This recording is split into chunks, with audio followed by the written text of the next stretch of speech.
Welcome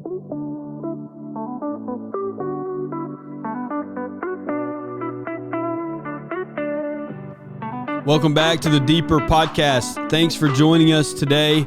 We are coming into the home stretch. As I keep saying, we are getting closer and closer and closer, and I'm so excited that you have been following along, reading the Bible plan, getting to this point where we're nearing the finish line. Today, I want to just talk to you just for a few minutes about out of John 11.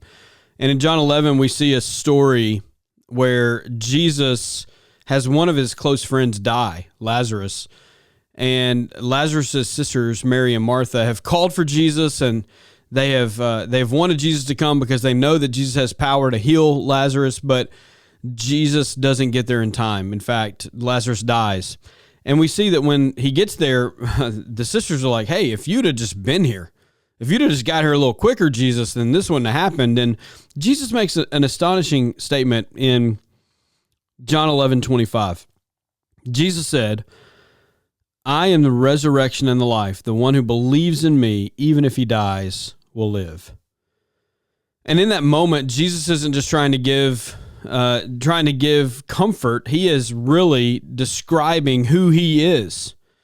He doesn't just bring life, he is life. Jesus is the resurrection. He is the life. And sometimes, maybe you've been in this spot before. I've been in this spot before, where you ask for things, you ask God to help, you ask God to intervene, and it just doesn't happen. And then it seems like, man, if you'd have just shown up a little bit earlier, God, if you'd have just done something a little earlier, maybe I wouldn't be in this situation. But sometimes God doesn't answer the way that we expect or when we expect. And I think that's the first thing we see is that God's timing is perfect. See, God wanted to raise Lazarus from the dead. He knew exactly what he was going to do. He knew Lazarus was going to die. In fact, the shortest verse in the Bible, John 11:35, Jesus wept. So we know that Jesus was sad, but also Jesus knows that he's the resurrection and the life, and he calls Lazarus out of the grave. And even when it didn't feel like it to the sisters, God's timing is perfect. And even when it doesn't feel like it to us, God's timing is perfect. And so we've got to trust that he knows what he's doing, that he knows what we need in that moment.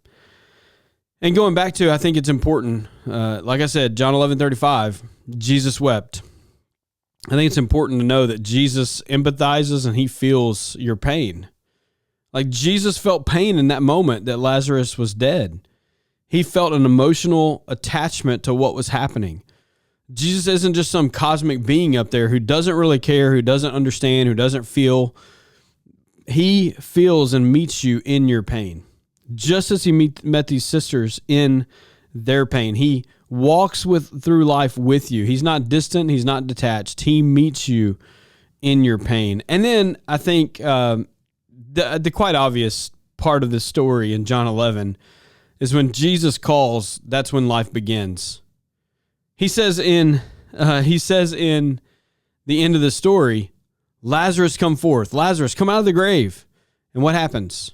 Lazarus, a man that had been dead 4 days, comes out of the grave, walks in verse 44.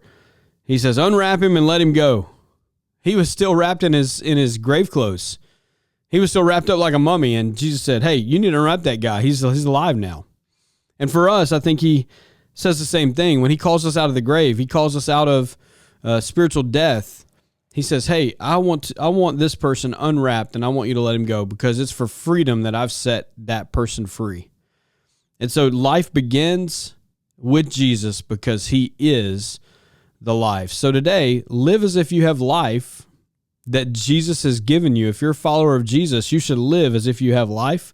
You should know that everything's not going to go exactly according to your plan, but that God has a plan and his timing is perfect.